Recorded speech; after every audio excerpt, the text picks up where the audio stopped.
Hey, wait, this is where they have the famous photos and stuff. Yeah, man. We're in it, man. We are in the DMZ. Wait, Luke, I'm gonna cross. Hang on. Wait, wait. I gotta see this. We're gonna cross together. All right. Okay, you ready, guys? You ready? This is a photo for history. Is this it right here? I think this is it. Yeah, we go to North Korea. Oh, he's in North Korea. He's gonna get dragged away.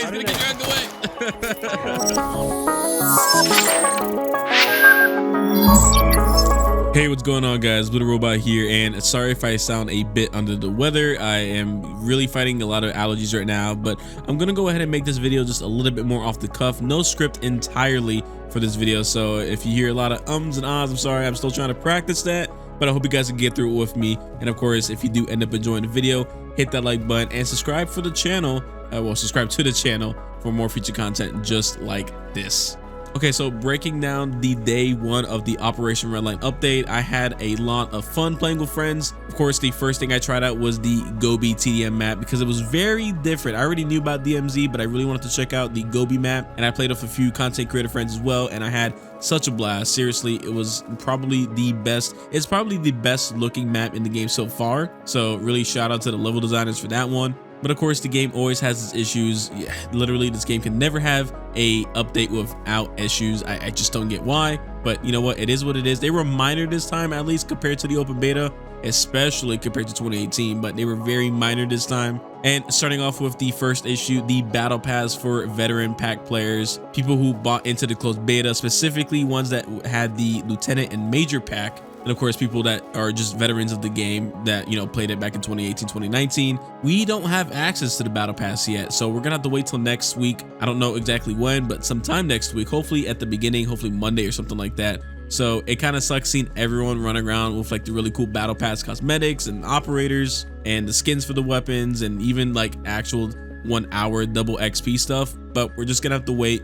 So if you also did buy the Battle Pass before and you already have one of those packs that I listed, the veteran, the lieutenant, or the major pack, and you bought a premium, you can go ahead and send in a support ticket and they should refund your money as well. And then of course, on to the next issue. When I tried to load into a DMZ map specifically with a full 5-man squad, and I also have to say that the creative director himself and a few devs popped into my channel. So shout out to Machina, shout out to Camille, shout out to Polak. You guys are awesome. And to any other dev that was just sitting there watching, I appreciate you guys like really supporting the channel, and I had a lot of fun playing View Machina, so of course we gotta play Star Citizen next time. But you know, anyways, we tried to load into the DMZ map together as a squad and it wasn't working. So the only way to load in at the time was, I think, solo or maybe up to 2 to 3 players. But it seems like it's been fixed entirely now. They kind of actually fixed it in the first maintenance patch directly after the update dropped, and they kind of just like snuck it in there. So I mean, shout out to actually fixing that point. So I was actually able to play with some friends today. So it was actually really nice to go ahead and see the map in its entirety for the first time.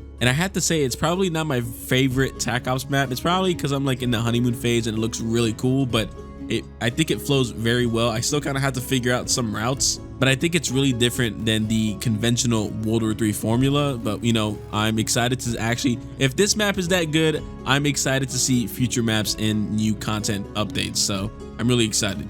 Also, another thing I believe that needs to be fixed is promotion for the game, because I'll be honest, I was a bit worried about returning and new players coming to the game and seeing how many players were going to actually join. And it probably, I think, only hit around 3,400 players at peak on the day of. So it's not a lot compared to the original like open beta 11,000 players, but you know what, it's still better than nothing. And you know, it kind of levels off, but it dips very hard, specifically I would say around like 5 o'clock to 9 o'clock. It just completely dies for anyone that's playing in North America, and really just the game in general. It hits around like 900 players like around that time. So it kind of sucks for if you're trying to load into a match and you get like really bad servers. You're probably gonna only get servers that are mainly with the people around you. So you know, maybe if promotion comes to the game and marketing is a bit better and this game gets pushed out more, maybe we'll see that change. But you know, I would like to see server region locks as well come into the game as well. If there's not going to be server browsers, at least give us region locks, because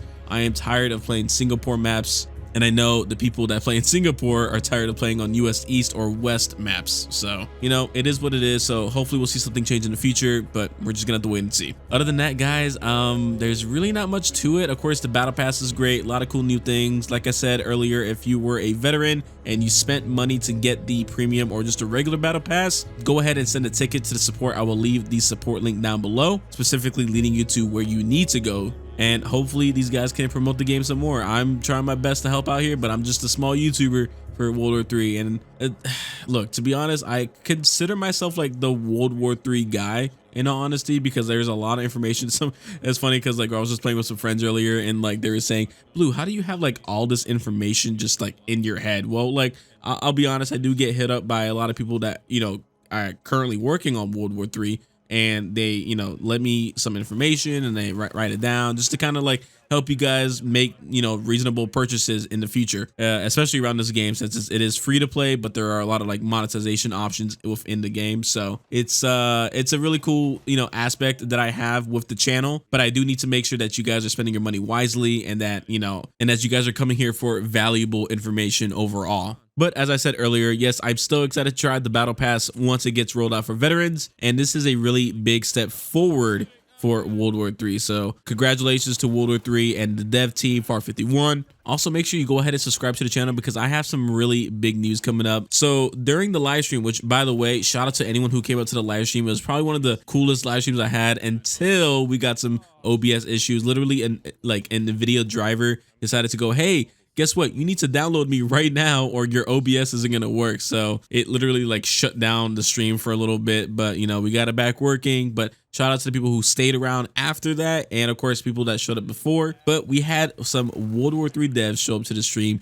including the creative director himself, Kamil Bilzinski. Oh my God, I know I'm butchering your name, but this should all change because I will be interviewing him in a later video. So I'm going to be interviewing him and basically just posting the entire video, but I'm going to be also joined by 2 other YouTubers and I will let you know about that in the future when more details are ironed out. But he said yes in the Twitch chat. I asked him like, hey Camille, it would be nice to like interview you for a video, and he said yes. So just hit him up, and I hit him up, and we're gonna go ahead and see what that leads to. So other than that, guys, like I said, if you do enjoy the video and want to stay up to anything World War 3 related, definitely subscribe to the channel. I'm here for you guys. So leave any questions you have in the comments and I will try to answer them as best to my ability. And if you want even more like connection to the World War 3 community, I do have a Discord channel link down below. We have some devs in there. We have a community moderator in there. We have the Reddit moderator in there as well too. So I'm really trying to like ingrain myself with the